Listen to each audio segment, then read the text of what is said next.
गाजियाबाद आज कलेक्ट्रेट पर बड़ा प्रदर्शन हो रहा है। प्रदर्शन में तमाम वे पेरेंट्स बैठे हुए हैं जिनके बच्चों का दाखिला स्कूलों में आवेदन करने के बाद और नंबर आने के बाद नहीं लिया जा रहा। ये तस्वीर गाजियाबाद कलेक्ट्रेट परिसर के बाहर की है, जहां पर ये तमाम अभिभावक अपने बच्चों को लेकर बैठे हुए हैं। साथ में पेरेंट्स एसोसिएशन के अध्यक्ष भी हैं। स्कूल में राइट टू एजुकेशन के तहत होने वाले 25% के दाखिल में हेयर पर यहाँ किया जा रहा है।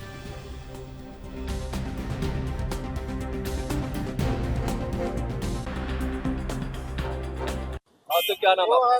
मेरा नाम अनिल सिंह है और मैं सचिव हूँ गाजियाबाद पेरेंट एसोसिएशन का। आज आप प्रोटेस्ट कर रहे हैं, धरने पर बैठे हैं, क्या वजह है, क्या मांग है? देखिए, वजह यह है कि आरटी अधिनियम के तहत इन बच्चों का चयन हुआ है और इन बच्चों का नहीं, मतलब मुझे लगता है कि पूरे गाजियाबाद शहर में तकरीबन 6200 बच्चों का चयन हुआ था, जिसमें से अभी भी 3300 बच्चे चयन से वंचित रह गए हैं। स्कूलों ने उनका दाखिला लेने से इनकार कर दिया है और पेरेंट एसोसिएशन ने और इन अभिभावकों ने लगातार जो है जिलाधिकारी कार्यालय का और बेसिक शिक्षा अधिकारी का चक्कर लगा करके इन बच्चों के दाखिले को लेकर के तमाम बार जो है प्रयास किया है, लेकिन जिला प्रशासन केवल आश्वासन देता है। इन बच्चों के शिक्षा को सुनिश्चित कराने में वो असमर्थ रहा है।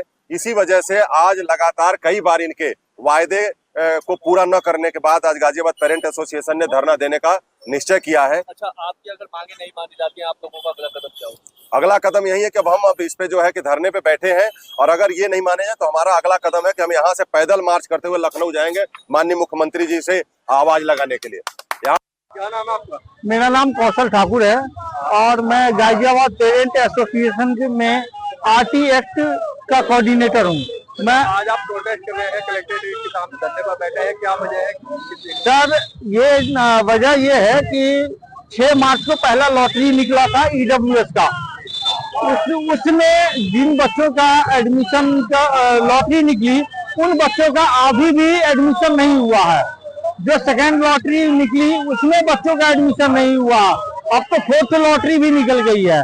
तो स्कूल वाले जो है तो उनको जो है कोई ना कोई बहाना करके जो है स्कूल से भगा देते हैं कि हमारा स्कूल फुल हो गया है। ये जो है बीएसए और डीएम ऑफिस और स्कूल का चक्कर लगाते लगाते आज 6 महीने बीतने को हो गए। आधा सेशन में जो है खत्म हो गया 2024 का, तो अब बच्चों का एडमिशन नहीं हुआ। तो इसलिए लास्ट में हार करके हम लोगों ने ये डिसाइड किया कि जो है तो सभी अब डीएम ऑफिस के बाहर ही धरना देंगे। जब तक ये ईडब्ल्यूएस के कोटे का एडमिशन नहीं हो जाता तब तक हम लोग अनिश्चितकालीन धरना देंगे कि सरकार ये सुनिश्चित करवाए ईडब्ल्यूएस कोटे का एडमिशन का, और जितने बच्चे यहाँ बैठे हुए हैं सबका एडमिशन ले।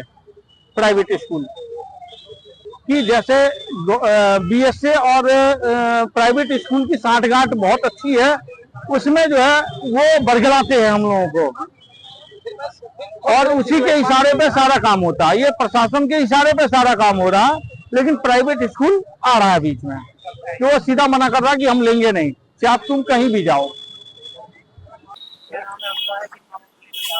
मैं सत्यपाल चौधरी, पैटर्न हूँ गाजियाबाद पेरेंट एसोसिएशन का। पिछले 5 महीने से हम लोग यहाँ प्रशासन के चक्कर लगा रहे हैं, क्योंकि 6200 बच्चों का चयन हुआ राइट टू एजुकेशन में, लेकिन उनको स्कूल एडमिशन नहीं दे रहे। अभी भी आधे बच्चों के एडमिशन नहीं हुए।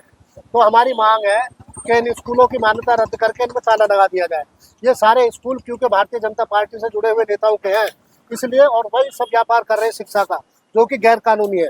इसलिए हमारी मांग है यहाँ की जनता से, यहाँ के पेरेंट्स से, कि शिक्षा को मुद्दा बनाओ। इन मासूम बच्चों के साथ जो खिलवाड़ हो रहा इनके भविष्य को लेकर, वो तभी बंद होगा जब विधानसभा लोकसभा में आपकी आवाज उठाने वाला, शिक्षा चिकित्सा पे बोलने वाला आदमी जाएगा। और जब तक नहीं जाएगा तब तक ये इन लुटेरों को आप चुनोगे तो आप दोष किसे दे रहे हो? फिर नहीं, अध्यापक क्या, वो तो स्कूल ओनर जो है वो तो बिल्कुल दुकानदारी कर रहे हैं। वो कह देते हैं, भगा देते हैं उन्हें, क्योंकि उनका सत्ता का संरक्षण है, खुद सत्ता में बैठे हैं, इसलिए भगा देते हैं। पुलिस उनके पास है, प्रशासन उनके पास है, ऊपर शासन में उनके पास है, तो इनकी कोई सुनवाई नहीं होती। उनसे कहते हैं कि भाई आपका जो है हम जांच करेंगे, बैंक स्टेटमेंट लाओ, जबकि उन्हें जांच करने का कोई अधिकार नहीं। अगला कदम है वोट की चोट। उपचुनाव आ रहा है, इस उपचुनाव में घर घर जाएंगे, पेरेंट को इकट्ठा करेंगे और इन्हें हराने का काम करेंगे।